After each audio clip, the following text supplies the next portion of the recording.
Hello everyone and welcome back to the class. थोड़ा सा class continue करने में डिले हो गया। तो इसी क्लास में हमने कवर किया था सेक्शन 3 के कुछ डेफिनेशंस और कुछ डेफिनेशंस अभी बाकी थे। तो आज हम उन डेफिनेशंस को देखेंगे। और अगर आपको वीडियो अच्छा लगता है तो प्लीज़ वीडियो लाइक करें और चैनल को सब्सक्राइब कर दें। तो चलिए स्टार्ट करते हैं। हमने देखा था फूड बिजनेस ऑपरेटर तक, इसके आगे आज हम कवर करेंगे। तो नेक्स्ट है हमारा food laboratory.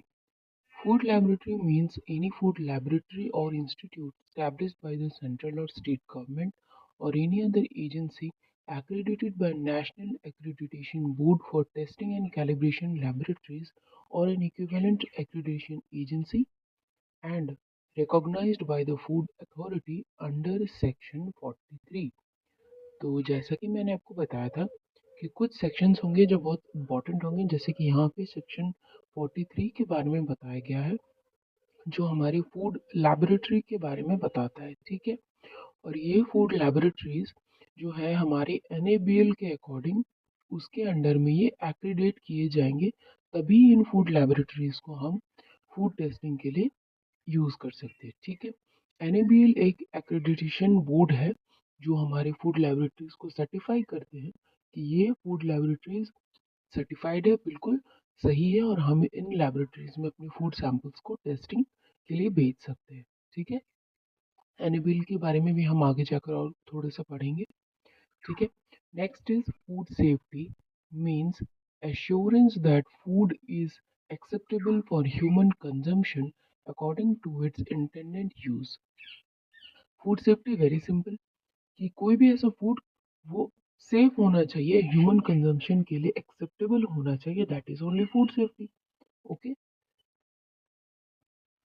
Next is food safety audit means a systematic and functionally independent examination of food safety measures adopted by manufacturing units to determine whether such measures and related results meet with objectives of food safety and the claims made in that behalf। ठीक है। तो audit क्या होता है? Auditing हम किसे कहते हैं कि कोई भी ऐसे ऑर्गेनाइजेशन के ऑफिस के काम वहाँ की ठीक ठाक चल रही है या नहीं, जो भी प्रोसेसेस है वो सही से फॉलो किए जा रहे हैं या नहीं, इन सब चीज़ों को देखभाल करना, ध्यान रखना, उन पर रिपोर्ट बनाना, इनको हम कहते हैं ऑडिटिंग। ठीक है। तो फूड सेफ्टी ऑडिट जो है वो हमारे फूड सेफ्टी ऑडिटर्स करते हैं, जिन्हें हम हायर करते हैं। वो ऑडिटर्स हमारे सारे फूड लैबोरेटरीज को, चाहे फूड बिजनेसेस को, फूड फैक्ट्रीज को जाकर ऑडिट करते हैं रेगुलरली और देखते हैं कि सही से सारा काम according to rules and regulations follow किए जा रहे हैं या नहीं वहाँ पे। ये सारी चीज़ें जो हमारे एक्ट्स है, एफएसएस एक्ट के सारे प्रोविजंस को उनको सही तरीके से फॉलो किए जा रही है नहीं, ये होता है फूड सेफ्टी ऑडिट। ठीक है। जो हमारे फूड सेफ्टी ऑडिटर्स हैं वो करते हैं ये काम। Next is FSMS Food Safety Management System. Again, very important. Food Safety Management System means the adoption good manufacturing practices, good hygienic practices, hazard analysis, critical control point, and such other practices as may be specified by regulation for the food business। तो food safety management system क्या है? एक ऐसा system है जहाँ पे हम देखते हैं और बताते हैं कि कौन से प्रैक्टिसेस जो है हमारे फूड इंडस्ट्री के लिए सही है, किस प्रोसेस को हम सही तरीके से यूज़ करके अपने फूड को और ज़्यादा सेफ बना सकते हैं। ठीक है।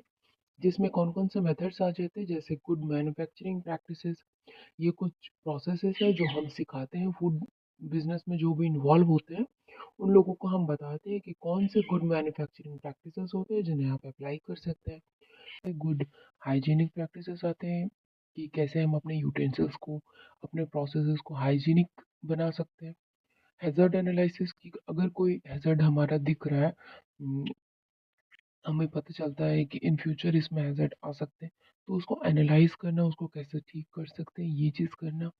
एंड क्रिटिकल कंट्रोल पॉइंट, ये बहुत इंपॉर्टेंट है। क्रिटिकल कंट्रोल कुछ पॉइंट्स होते हैं जिन्हें हम कहते हैं क्रिटिकल कंट्रोल पॉइंट्स, उस पे हम एनालाइज करके देखते हैं कि इस पॉइंट्स को हमारे सही से यूटिलाइज किया जा रहा है या नहीं, इनको फॉलो किया जा रहा है या नहीं। क्रिटिकल कंट्रोल पॉइंट हम आगे जाके इन डेप्थ और पढ़ेंगे। ठीक है, another practices as may be specified by regulation for the food business. अगला है हमारा food safety officer. Okay, means an officer appointed under section 37। Okay, तो फूड सेफ्टी ऑफिसर जो है उसका डिफिनीशंस एंड उसके जो भी रूल्स हैं, फंक्शंस हैं, उसकी ड्यूटीज़ है, वो सारे हमारे किस में दिए हुए हैं, सेक्शन 37 में दिए हुए हैं। ठीक है, तो आपको ये याद रखना है, जो भी फूड सेफ्टी ऑफिसर के लिए एग्ज़ाम देंगे उनको याद रखना है कि सेक्शन 37 जो है वो हमारी फूड सेफ्टी ऑफिसर के बारे में बताते हैं। ठीक है, next is hazard, means a biological, chemical, or physical agent in or condition of food with the potential to cause an adverse health effect। क्या कह रहा है, हैजर्ड का मतलब क्या हो सकता है कि कोई भी बायोलॉजिकल, केमिकल या फिर फिजिकल एजेंट हो सकता है जो कि हमारे फूड को खराब कर सकता है और उससे क्या हो सकता है, हमारे हेल्थ पे बैड इफेक्ट पड़ सकता है। ठीक है, next is import, means bringing into India in any article of food by land, sea or air. तो इम्पोर्ट का मतलब क्या, जैसे कि हम सब जानते हैं कि कोई भी चीज़ जब हम बाहर की किसी कंट्री से ले आते हैं अपनी कंट्री में, उसको हम इम्पोर्ट कहते हैं। तो कोई भी ऐसा फूड आर्टिकल जो हम या तो लैंड के थ्रू या तो सी के थ्रू या तो एयर के थ्रू इंडिया में ले आते हैं उनको हम इम्पोर्टेड फूड कहेंगे, फूड आर्टिकल्स कहेंगे। Okay, improvement notice means a notice issued under section 32 of this act। Okay, section 32 important. तो इम्प्रूवमेंट नोटिस जो है, कोई भी अगर फूड प्रोडक्ट में हम देखेंगे कि कोई दिक्कत है, उसमें कुछ ऐसी चीज़ें हैं जो उसको सुधारा जा सकता है, तो हम क्या करते हैं, इम्प्रूवमेंट नोटिस जारी करते हैं कि भाई इस फूड प्रोडक्ट में ऐसी ऐसी दिक्कत है, तो आप इसका क्या करो, इसको आप सही से वापस से इम्प्रूव कर दो। ठीक है, इम्प्रूवमेंट नोटिस के द्वारा हम उसे इम्प्रूव करने का, उसे रेक्टिफाई करने का मौका देते हैं। ठीक है, next is infant food and infant milk substitute shall have the meaning assigned to them in clause F and G of the subsection 1 of section 2 of the milk infant milk substitutes feeding bottle and infant food regulation of production, supply and distribution act 1992 respectively। तो ये जो infant food और infant milk substitute है, इनका definitions दिया हुआ है किसमें, हमारा कम्प्लीटली एक अलग लॉ है, एक्ट है, जो जिसका नाम है infant milk substitutes feeding bottle and infant food regulation of production, supply and distribution act. इस एक्ट के अंदर जो क्लॉज एफ एंड जी है ऑफ सेक्शन 1 ऑफ सेक्शन 2, तो फूड, इन्फेंट फूड और इन्फेंट मिल्क सब्सटीट्यूट के इनमें जो डेफिनेशन दिए हुए हैं वही डेफिनेशन हमारे यूज होंगे इसमें, एफएसएस एक्ट में। ठीक है, ingredient means any substance including a food additive used in the manufacture or preparation of food and present in the final product possibly in a modified form। तो क्या कह रहा है, इंग्रेडिएंट हम किसे कहेंगे, कोई भी ऐसा सब्सटेंस, कोई भी ऐसा चीज़ या फिर वो जो कि वो फूड एडिटिव भी हो सकता है, जिसको हम प्रिपरेशन में या तो मैन्युफैक्चर में यूज़ करते हैं और जो फाइनल प्रोडक्ट में हमारे प्रेजेंट होगा, मे बी वो उसी फॉर्म में हो सकता है या फिर वो किसी मॉडिफाइड फॉर्म में हो सकता है, दैट इज इंग्रेडिएंट। ठीक है, जैसे कि मान लीजिए हम पनीर की सब्जी बनाते हैं, मटर पनीर की सब्जी बनाते हैं। ठीक है, तो उसमें इंग्रेडिएंट्स क्या क्या होगा, पनीर हो गया, बटर हो गया, उसमें मसाले हो गए। ठीक है, तो ये सारे अलग अलग जो चीज़ थे, ये इंग्रेडिएंट्स जिसको मिलाकर हमने एक फाइनल प्रोडक्ट बनाया था। ठीक है, next is label, means any tag, brand, mark, pictorial or other descriptive matter written, printed or stenciled, marked, embossed, graphic, perforated, stamped or impressed on or attached to container, cover, lid or crown of any food package and includes a product insert।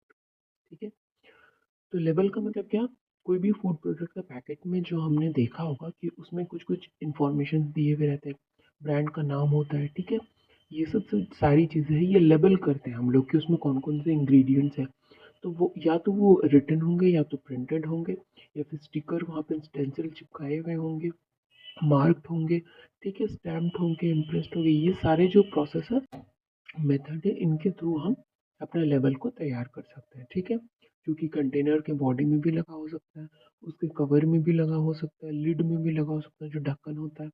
ठीक है, next is licence, means a licence granted under section 31, again very important, section 31। तो licence जो है हमारे food business को मिलता है, चाहे वो कोई भी लाइसेंस हो, सेंट्रल लाइसेंस हो या स्टेट लाइसेंस हो या अदर लाइसेंस हो, तो ये किस टाइप के लाइसेंस होंगे, कौन से फूड बिजनेस को किस तरीके के लाइसेंस हम देंगे, वो हमारी मेंशन किए गए सेक्शन 31 में। ओके, सेक्शन 31 आगे जाकर हम डिटेल में पढ़ेंगे। Next is local area means any area whether urban और rural notified by the Commissioner of Food Safety to be a local area for the purpose of this act। Local area क्या है?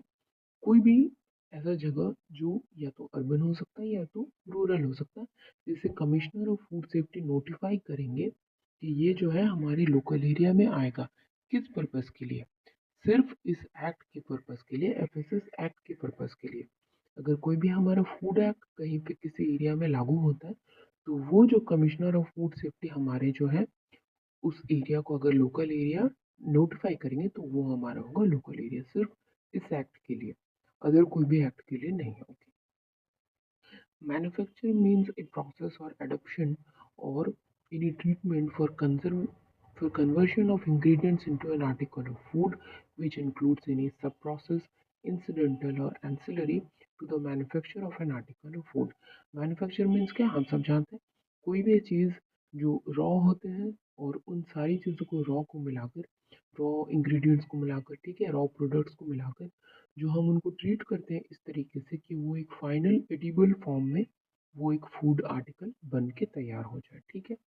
चाहे उसे हम सब process करें, हल्का सा प्रोसेस करें, ठीक है, या किसी भी तरीके से प्रोसेस करें जो कि वो एक फूड आर्टिकल में तैयार हो जाता, तो उसे हम मैन्युफैक्चर कहते हैं। Then manufacturer means a person engaged in the business of manufacturing any article of food for sale and includes any person who obtains such article through another person and packs and labels it for sale और only labels it for such purpose. तो manufacturer हमने देखा, इसके बाद manufacturer, तो manufacturer कौन? जो उस फूड आर्टिकल को मैन्युफैक्चर करते हैं उन्हीं को हम मैन्युफैक्चरर कहेंगे। और इसमें वो लोग भी इंक्लूड होंगे जो हो सकता है कि वो डायरेक्टली मैन्युफैक्चर ना कर रहे हो, लेकिन वो फूड प्रोडक्ट किसी और इंसान से ले रहे हैं और उनको वो अपने तरीके से लेबल कर रहे हैं, ठीक है, उसको पैकिंग पैकिंग कर रहे हैं उसकी, तो वो भी हमारे मैन्युफैक्चरर ही कहलाएंगे, ठीक। Next is member, includes a part-time member and chairperson of the food authority। food authority means हमारा जो बॉडी है FSSAI, उसी को हम फूड अथॉरिटी कहते हैं।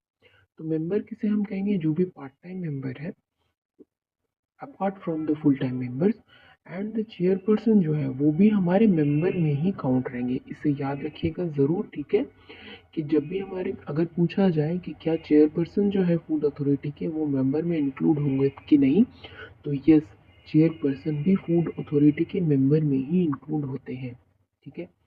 Now miss branded food means an article of food if it is purported or is represented to be or is being offered or promoted for sale with false, misleading, or deceptive claims either upon the label of the package or through advertisement or sold by a name which belongs to another article of food. चलिए यहाँ तक पहले देखते हैं। तो miss branded food जो है, ये डिफिनेशन के अंदर कौन कौन से फूड ऐसे आते हैं जो जिन्हें हम मिस ब्रांडेड फूड कह सकते हैं, उसके बारे में कहा है, ठीक है।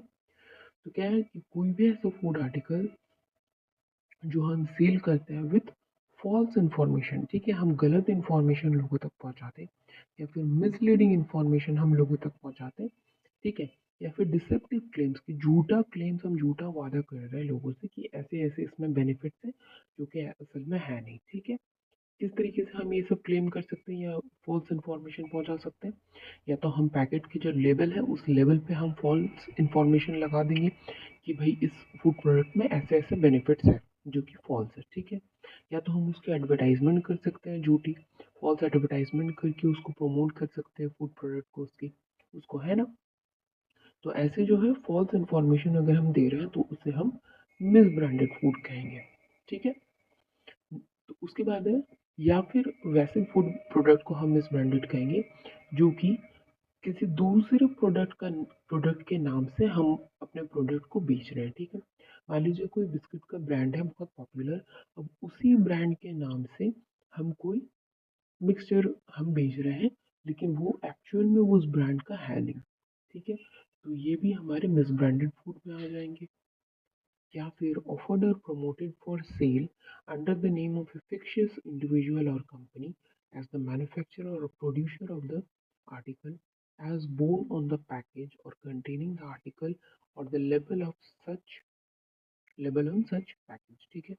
या फिर हम किसे कह सकते हैं मिस ब्रांडेड, जब हम कोई फूड आर्टिकल बेच रहे हैं और किसी ऐसे इंसान के नाम पर या फिर किसी ऐसे कंपनी के नाम पर हम उस प्रोडक्ट को बेच रहे हैं जो एक्चुअल में एग्जिस्ट ही नहीं करता है, ठीक है। हमने किसी प्रोडक्ट के ऊपर पैकेज में कोई कंपनी का नाम लिख दिया कि ये इस कंपनी से बिलोंग करता है, ये प्रोडक्ट जो है इस कंपनी का है, लेकिन असल में वो कंपनी हमारा एग्जिस्ट ही नहीं करता है। तो ऐसे प्रोडक्ट को भी हम क्या कहेंगे, मिस ब्रांडेड फूड, ठीक है। ये सारे जो कैटेगरीज दिए हुए हैं कि कौन से प्रोडक्ट को हम मिस ब्रांडेड कहते हैं, ये ज़रूर याद रखिएगा अच्छे से पढ़कर, क्योंकि इन्हीं सब में से क्वेश्चन बनते हैं जो कि बहुत कंफ्यूजिंग होते हैं, ठीक है।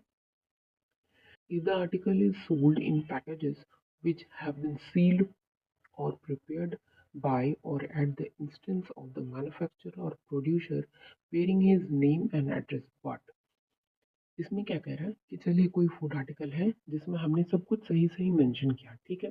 सब कुछ हमने मेंशन किया कि उसका प्रोड्यूसर कौन है, मैन्युफैक्चरर कौन है, उस इंसान का नाम, उस मैन्युफैक्चरर का नाम, सब कुछ हमने प्रोवाइड तो किया, लेकिन क्या कहता है, the article is an imitation of or is a substitute for or resembles in a manner likely to deceive another article of food under the name of which it is sold, and is not plainly and conspicuously labeled so as to indicate its true character। सब कुछ हमने mention तो किया, लेकिन वो product ही क्या है, किसी दूसरे प्रोडक्ट का डुप्लीकेट हमने बना दिया, ठीक है। हमने अपना नाम दे दिया, अपना कंपनी का नाम दे दिया, मैन्युफैक्चरर का नाम दे दिया, हमने सब दे दिया, लेकिन वो प्रोडक्ट ही एक्चुअल में हमने किसी दूसरे प्रोडक्ट को कॉपी करके हमने बना दिया, ठीक है। या फिर क्या किया, किसी दूसरे प्रोडक्ट का सब्स्टिट्यूट हमने बना दिया, जो प्रोडक्ट हमें एक्चुअल चाहिए था वो हमने दिया नहीं और हमने उसका सब्स्टिट्यूट बनाकर मार्केट में बेच दिया, ठीक है। या फिर कोई ऐसा प्रोडक्ट है जिससे मिलता जुलता कोई प्रोडक्ट हमने बना दिया, जैसे कि उसे देखकर लगे कि हाँ ये तो वही वाला प्रोडक्ट है, ओके। ऐसे प्रोडक्ट को भी हम क्या कहेंगे, मिस ब्रांडेड, ठीक है। The package containing the article or the label on the package bears any statement, design, or device regarding the ingredients or the substances contained therein, which is false or misleading in any material particular, or if the package is otherwise deceptive with respect to its content। ठीक है, तो क्या कह रहा है कि कोई भी ऐसा आर्टिकल उसके या तो लेबल में, जो हम लेबल करते हैं उसमें, अगर हम कोई ऐसा स्टेटमेंट देते हैं उसके इंग्रेडिएंट्स को लेकर या फिर जो भी उसमें सब्सटेंस उस पैकेट में है उसको लेकर, जो कि फॉल्स है, मिसलीडिंग है, हमने सही सही उसके बारे में इंफॉर्मेशन नहीं दिया है पैकेट में, ठीक है, तो फिर ये भी जो है हमारे मिस ब्रांडेड फूड में आ जाएंगे, okay. The article is offered for sale as the product of any place और कंट्री विच इज फॉल्स।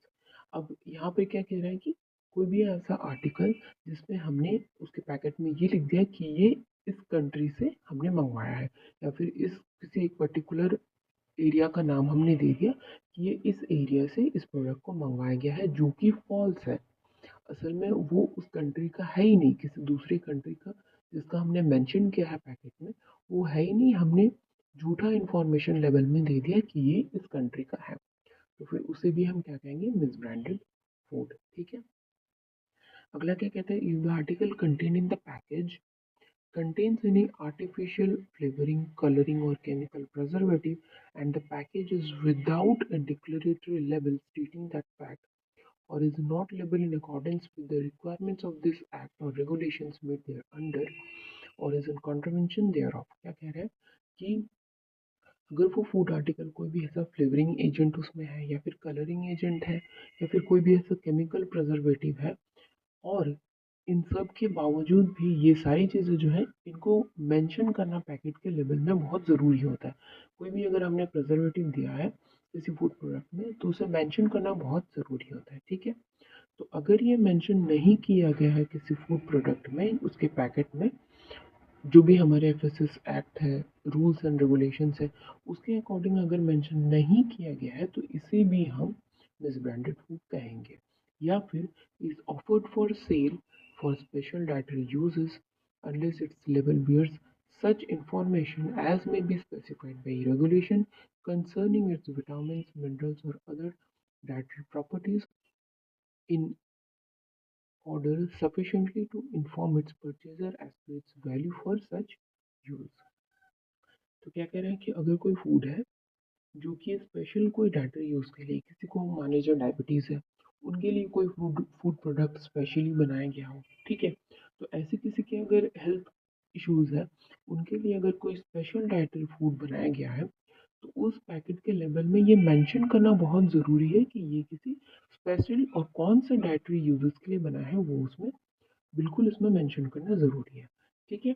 तो अगर ऐसा कोई प्रोडक्ट हम बेचते हैं जिसमें ये सब मेंशन नहीं किया गया है, तो फिर उसे भी हम मिसब्रांडेड फूड कहेंगे, ठीक है?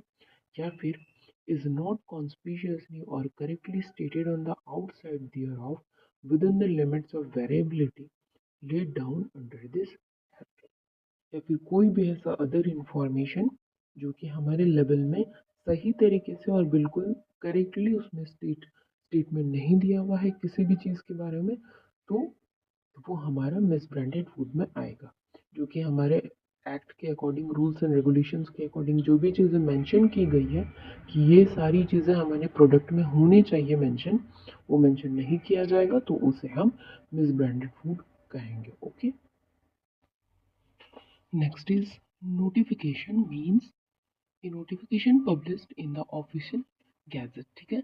तो नोटिफिकेशन क्या है? हम कोई भी एक नोटिफिकेशन हम जारी करते हैं अपने ऑफिशियल गैजेट में, ठीक है? Next is package means a pre-packed box, bottle, cassette, tin, barrel, case, pouch, receptacle, sack, bag, wrapper or such other things in which an article of food is packed. Okay? तो package क्या होता है? कोई भी ऐसा box हो सकता है, बॉटल हो सकता है, कैसेट टिन या बैरल हो सकता है, केस, पाउच, रिसेप्टिकल हो सकता है। इन ये सारी चीज़ों में क्या कर सकते हैं हम अपने फूड को जिसमें पैक करते हैं, ठीक है? That is only package.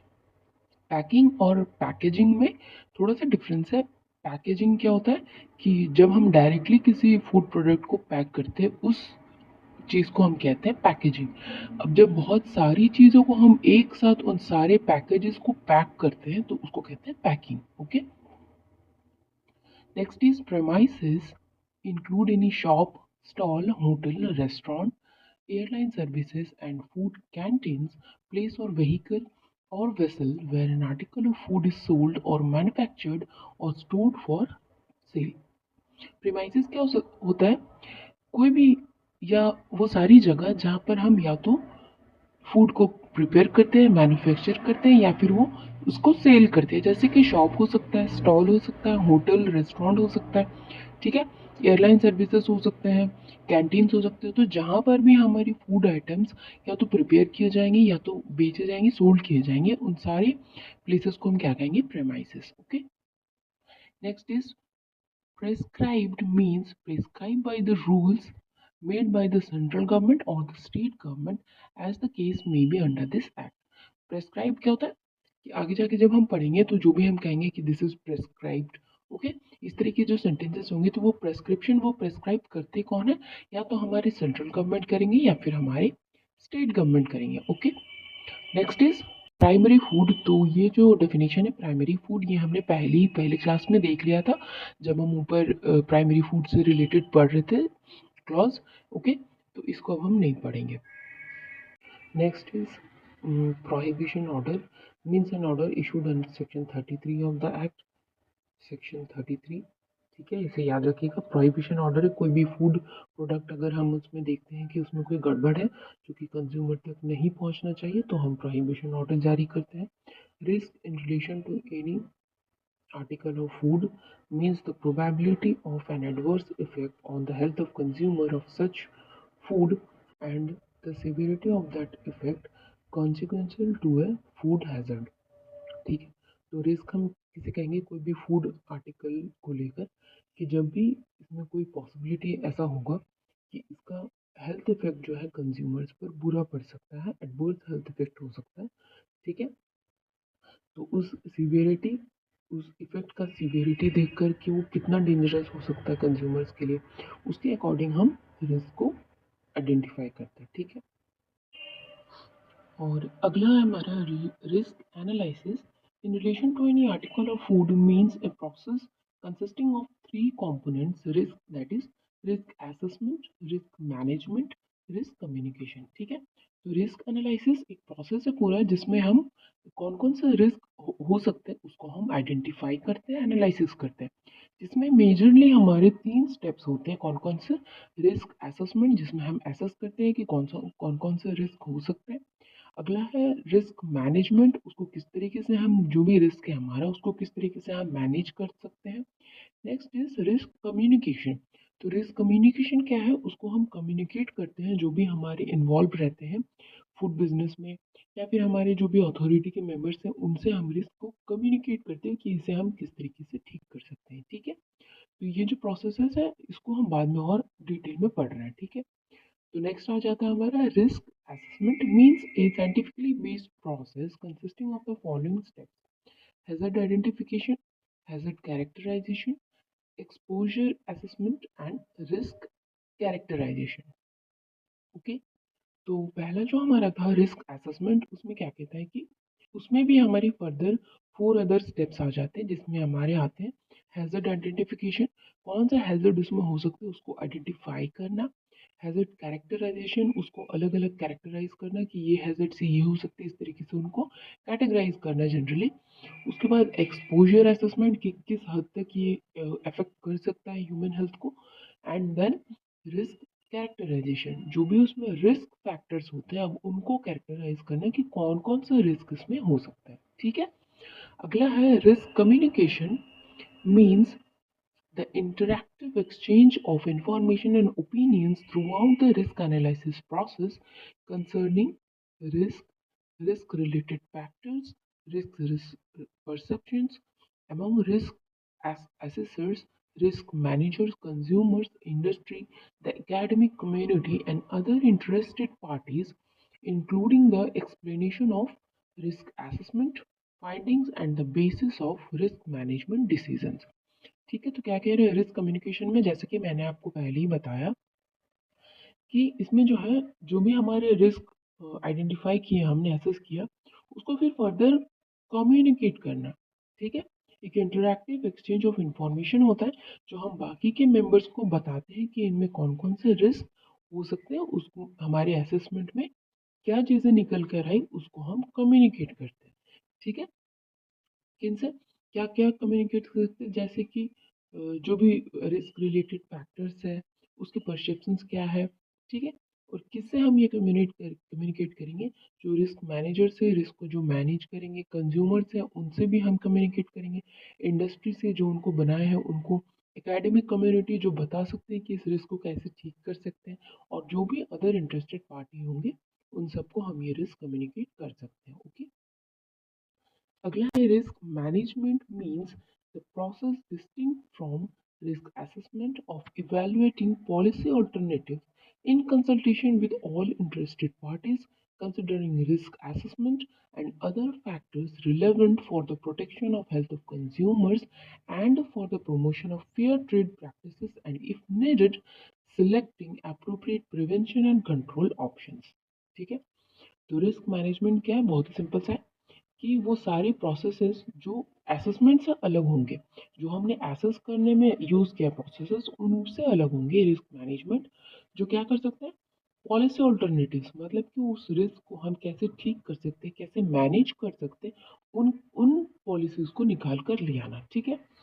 किनसे कंसल्ट करके जो हमारे रिस्क असेसमेंट के मैनेजर्स थे जिनसे हमने कंसल्ट किया था या फिर कुछ ऐसे लोग होंगे जो एक्सपर्टीज होंगे इस फील्ड में ठीक है उनसे हम एसेस करके या उनसे हम कम्युनिकेट करके रिस्क मैनेजमेंट की जो भी पॉलिसीज है उनको हम बना सकते हैं जो कि उसको ठीक करने के बाद ह्यूमन हेल्थ को अफेक्ट ना करे ठीक है। Next is sale with its grammatical variations and cognate expressions means the sale of any article of food, whether for cash or credit, or by way of exchange, or whether by wholesale or retail for human consumption or use, or for analysis, and includes an agreement for sale, an offer for sale, exposing for sale, or having in position for sale, of any such article and includes also an attempt to sell any such article।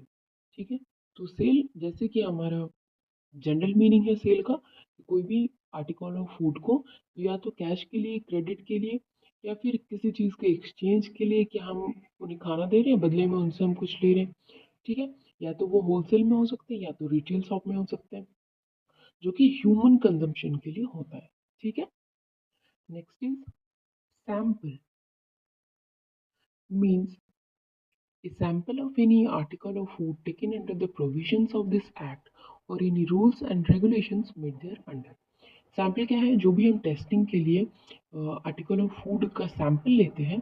ठीक है, तो इस provisions के, इस act के provisions के rules and regulations के under में उस सैंपल को लिया जाएगा। ठीक है, specified by regulations means specified by regulations made by the food authority.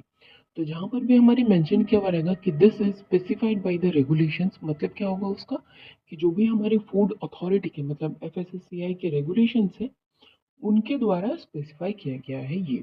ठीक है, standard in relation to any article of food means the standards notified by the food authority. Standard कहीं पर भी आगे जाकर हम पढ़ेंगे तो लिखा रहेगा कहीं पर भी स्टैंडर्ड, तो वो स्टैंडर्ड का मतलब क्या हुआ कि जो भी हमारी फूड अथॉरिटी के अंडर में जो स्टैंडर्ड्स प्रोवाइड किए गए हैं उन स्टैंडर्ड्स के बारे में हम बात करते हैं। ठीक है, state government in relation to a union territory means the administrator of that union territory appointed by the president under section 239 of the constitution। ठीक है, ये सेक्शन याद रखिएगा कि ये आर्टिकल याद रखिएगा कॉन्स्टिट्यूशन का, हमारे इंडियन कॉन्स्टिट्यूशन में आर्टिकल 239 जो है उसमें कहता है कि स्टेट गवर्नमेंट कोई भी यूनियन टेरिटरी के मुताबिक कौन से हो सकते हैं, जो भी उस यूनियन टेरिटरी के एडमिनिस्ट्रेटर होंगे जिनको हमारे प्रेसिडेंट अपॉइंट करते हैं वही हमारे स्टेट गवर्नमेंट कहलाएंगे। क्या समझ में आया कि यूनियन टेरिटरी के जो एडमिनिस्ट्रेटर होते हैं, यूनियन टेरिटरी में हमारे चीफ मिनिस्टर नहीं होते अपार्ट फ्रॉम दिल्ली। ठीक है, तो यूनियन टेरिटरी में एडमिनिस्ट्रेटर होते हैं जिनको प्रेसिडेंट अपॉइंट करते हैं, तो उनके हिसाब से जो स्टेट गवर्नमेंट होंगे उन उस एडमिनिस्ट्रेटर को हम स्टेट गवर्नमेंट मानेंगे। ठीक है, next is substance includes any natural or artificial substance or other matter whether it is in a solid state or in liquid form or in the form of gas or vapor। कोई भी substance हमें पता है कि तीन stages में हो सकता है, या तो सॉलिड में, या तो लिक्विड में, या तो गैस में। ठीक है, दैट इज वेपर। ठीक है, तो कहीं पर भी सब्सटेंस लिखा होगा तो वो या तो नेचुरल सब्सटेंस हो सकता है या तो आर्टिफिशियल सब्सटेंस हो सकता है, जो कि सॉलिड स्टेट में हो सकता है, लिक्विड स्टेट में भी हो सकते हैं और गैसीय स्टेट में भी हो सकते हैं।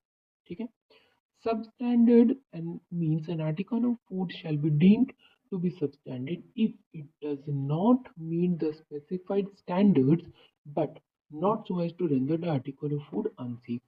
सबस्टैंडर्ड फूड ये भी बहुत इंपॉर्टेंट है, आप इसे याद रखिएगा इसके डेफिनेशन को। सबस्टैंडर्ड फूड क्या है कि कोई भी ऐसा फूड आर्टिकल जो कि उस फूड आर्टिकल के जो स्टैंडर्ड होने चाहिए थे, जिसको प्रिस्क्राइब किया था हमने कि ये फूड आर्टिकल का स्टैंडर्ड ऐसा होना चाहिए, वो उस स्टैंडर्ड का ना होकर उससे कम स्टैंडर्ड, बिलो स्टैंडर्ड के हो जाते हैं, उनको हम कहते हैं सब स्टैंडर्ड। लेकिन वैसे फूड आर्टिकल जो अनसेफ उनको नहीं मानेंगे हम। ठीक है,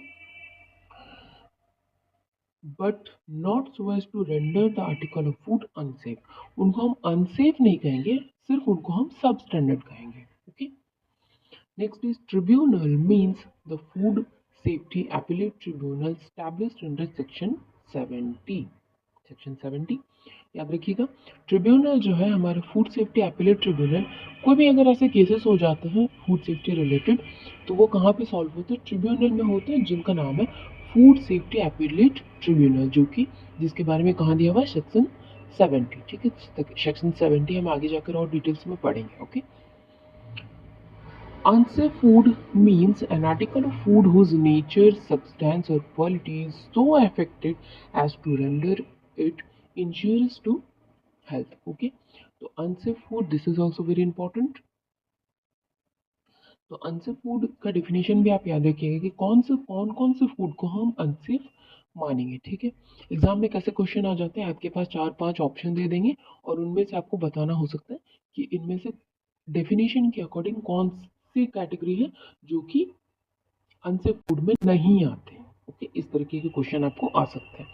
तो पहला पॉइंट है, by the article itself or its package thereof, which is composed whether wholly or in part of poisonous or deleterious substances। Okay, तो पहला पॉइंट क्या कहता है, कोई भी ऐसा आर्टिकल या फिर उसका पैकेज जो है, या तो वो पॉइजनस सब्सटेंस से बने होंगे या तो डिलीटेरियस, मतलब कोई खराब क्वालिटी के जो कि हमारे हेल्थ को अफेक्ट कर सकता है, वैसे मटेरियल से बने होंगे, या तो फूड के क्वालिटी ही वैसे होंगे तो उसको हम अनसेफ कहेंगे।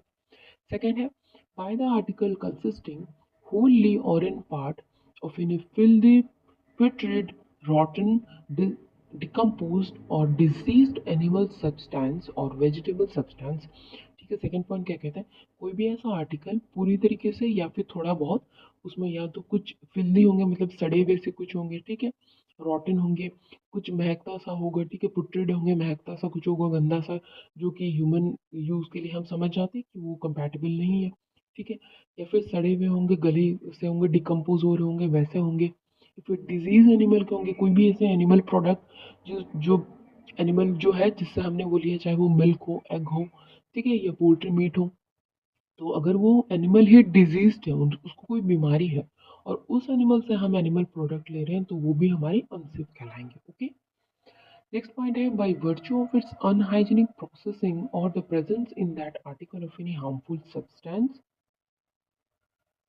तो नेक्स्ट पॉइंट क्या कहता है कि कोई भी ऐसा फूड आर्टिकल जो कि अनहाइजीनिक प्रोसेसिंग से उसको बनाया गया है या फिर अनहाइजीनिक वे में उसको रखा गया है, तो वैसे सब्सटेंस भी हमारे अनसेफ कहलाएंगे। Next is, by the substitution of any inferior or cheaper substance whether wholly or in part. तो कोई भी ऐसा सब्सटेंस ऐसे फूड आर्टिकल में जो कि चीपर क्वालिटी के होंगे या फिर खराब क्वालिटी के उसमें डाल दिए जाएंगे, या तो पूरी तरीके से या तो थोड़ा बहुत उसमें मिलावट कर दिए जाएंगे, तो उसे भी हम अनसेफ कहेंगे। ओके, ये पॉइंट जरूर याद रखिएगा। इसमें बहुत सारे बच्चे क्या करते हैं ना, इसको अनसेफ ना करके इसको सब स्टैंडर्ड में लगा देते हैं, ये सब स्टैंडर्ड नहीं होंगे, इंफीरियर सब्सटेंस या चीपर सब्सटेंस होंगे, तो उसको भी हम अनसेफ ही करेंगे, ठीक है, कहेंगे। By addition of a substance directly or as an ingredient which is not permitted। ठीक है, तो आपको पता है हमारे रूल्स एंड रेगुलेशंस में बहुत सारे सब्सटेंसेस, फूड एडिटिव्स ऐसे दिए हुए हैं जो कि परमिटेड है फूड में ऐड करने के लिए, लेकिन कोई अगर फूड आर्टिकल में ऐसा कोई सब्सटेंस है जिसको ऐड कर दिया गया जो कि परमिटेड नहीं है FSS act and rules and regulations के अकॉर्डिंग, तो वैसे फूड भी हमारे अनसेफ फूड में आएंगे। Okay, next is, by the abstraction wholly or in part any of its constituents. या तो पहले हमने क्या पढ़ा कि या तो कोई ऐसी चीज़ें उसमें डाली जाएगी, अब इसमें क्या कह रहा है कि कोई भी ऐसे उसमें मेजर इंग्रेडिएंट या फिर कुछ भी ऐसा पार्ट उसमें से अगर निकाल लिया जाएगा, उसमें एब्स्ट्रैक्ट कर लिए जाएंगे, तो भी वो फूड प्रोडक्ट क्या होगा, अनसेफ हो जाएगा। ठीक है, next is, by the article being so colored, flavored, coated, powdered, or polished as to damage or conceal the article or to make it appear better or of greater value than it really is। Okay, तो अगला point क्या कहता है कि कोई भी ऐसा food article जो कि बहुत ज़्यादा उसमें कलरिंग किए गए हो उसको अच्छा दिखाने के लिए, या फिर बहुत ज़्यादा उसमें फ्लेवरिंग एजेंट्स डाले गए हो उसको बहुत ज़्यादा टेस्टी बनाने के लिए, ठीक है, उसको कोट किया गया हो किसी चीज़ से, पाउडर या फिर पॉलिश किया गया हो उसको अच्छा दिखने के लिए, तो ऐसी सारी चीज़ें जो ओवर किए गए होंगे, अपने लिमिट से बाहर किए गए होंगे, तो उसे भी हम अनसेफ कहेंगे। Okay, next is, by the presence of any coloring matter or preservatives other than that specified in respect thereof। ठीक है, फिर से वही चीज़ कह रहा है कि कोई भी ऐसा कलरिंग मैटर या फिर कोई भी ऐसा प्रिजर्वेटिव जो कि उसमें परमिट नहीं किया गया है फूड आर्टिकल में यूज़ करने के लिए, उस स्पेसिफाइड फूड के लिए, ठीक है, तो उसको अगर ऐड कर दिए जाएंगे तो उस फूड आर्टिकल को भी हम क्या कहेंगे, अनसेफ। ठीक है, by the article having infected or infested with worms, weevils और insects। कोई भी ऐसा आर्टिकल जो कि या तो इन्फेक्ट कर दिए गए हैं इंसेक्ट से, ठीक है, उसमें इंसेक्ट आ गए हैं या फिर कोई कीड़े मकोड़े उसमें घुस गए हैं, वॉर्म्स आ गए हैं, तो या तो इन्फेक्टेड होंगे या तो इन्फेस्टेड। इन्फेस्टेड मीन्स इन्फेक्टेड, और इन्फेस्टेड मीन इन्फेक्टेड मतलब उसमें डायरेक्टली कुछ कीड़े मकोड़े आ गए हैं, और इन्फेस्टेड मतलब उसमें फीड कर चुके हैं इंसेक्ट्स जनरली, ठीक है, उसमें फीड कर चुके हैं, तो वो फूड भी हमारा क्या हो जाएगा, अनसेफ हो जाएगा, ठीक है। By the virtue of it's being prepared, packed और केप्ट अंडर इनसैनिटरी कंडीशंस, ठीक है। तो इसमें क्या कह रहा है कि कोई भी ऐसा फूड आर्टिकल जिसको हमने बहुत इनसैनिटरी कंडीशन में, मतलब बहुत गंदे से जगह में हमने रखा है, जहाँ पे सैनिटरी कंडीशंस बिल्कुल भी अच्छे नहीं थे, साफ सुथरे नहीं थे, पानी वानी बहुत गंदा सा जमा हुआ था, वहाँ पर अगर हम अपनी फूड आर्टिकल्स को रख देते हैं, तो वो फूड आर्टिकल्स भी हमारे क्या कहलाते हैं, अनसेफ कहलाएंगे, ठीक है। by virtue of its being misbranded और substandard और food containing extraneous matter, ठीक है। तो यहाँ पर वो सारी चीज़ें आ ही गई फाइनली, कि जो भी हमारे मिसब्रांडेड फूड होंगे, या तो सबस्टैंडर्ड फूड होंगे, या तो फूड कंटेनिंग एक्सट्रानियस मैटर, जिसमें एक्सट्रानियस मैटर हो जाएंगे। हमने आगे पढ़ा था ऊपर में कि पिछले क्लासेस में हमने पढ़ा था कि एक्सट्रानियस मैटर कौन कौन से हो सकते हैं, मिसब्रांडेड फूड कौन से हो सकते हैं, और सब स्टैंडर्ड फूड कौन से हो सकते हैं। तो ये सारी चीज़ों को ही हम अनसेफ फूड ही मानेंगे, ठीक है। By virtue of containing pesticides or other contaminants in excess of quantity specified by regulations, ठीक है। तो जो भी हमारे पेस्टिसाइड्स यूज़ किए जाते हैं, ठीक है, फील्ड में, या तो वो जितनी लिमिट्स है उससे बहुत ज़्यादा यूज़ किए गए होंगे, या तो दूसरी कोई कंटामिनेंट्स फूड में आ गए होंगे एक्सेस क्वांटिटीज़ में। तो जो भी हमारे रेगुलेशंस हैं उसमें स्पेसिफाई किया हुआ रहता है कि कितने पेस्टिसाइड्स या कंटामिनेंट्स मिनिमम जो है उसमें रह सकते हैं, तो वो दिक्कत नहीं करेगा, ठीक है। अगर उससे एक्सेस में आ जाएंगे तो फिर दिक्कत करेगा, उसके बाद उससे हम अनसेफ फूड कहेंगे। Next is any reference in this act to any law which is not in force in the state of Jammu and Kashmir shall, in relation to that act, be construed as a reference to the corresponding law if any in force in that, ठीक है। तो ये जो है ये अब हमारा नहीं आता, क्योंकि जम्मू एंड कश्मीर जो है, पहले हमारा क्या था, जम्मू एंड कश्मीर एक अलग स्टेट हुआ करता था जिसके कॉन्स्टिट्यूशन भी अपने खुद के अलग रहते थे। अब ऐसा नहीं है, 2019 के बाद हमारा जो है जम्मू एंड कश्मीर, उसमें भी जो जनरल लॉज है हमारी पूरी कंट्री के, वही उनमें लागू हो गए हैं, तो ठीक है, तो ये रिलेवेंट नहीं है। बाकी हमारे सारे डेफिनेशन जो है सेक्शन 3, ये बहुत बड़ा था एक्चुअल में, ठीक है, तो ये सारा हमने कवर कर लिया। अब नेक्स्ट क्लास में, वैसे क्लास बहुत लंबा हो चुका है, तो नेक्स्ट क्लास में हम क्या करेंगे, बाकी के सेक्शंस कुछ कुछ हैं जिनको हम कवर करेंगे, ठीक है। इसके बाद हम ले आएंगे रेगुलेशंस में भी, या फिर जो अदर्स फूड केमिस्ट्री की क्लासेस है, वी विल डिसाइड कौन से क्लास हम ले आते हैं, ठीक है, ये सेक्शंस खत्म हो जाने के बाद। ओके, तो वीडियो अच्छा लगता हो तो लाइक कर दीजिएगा, चैनल को सब्सक्राइब कर दीजिएगा। Thank you.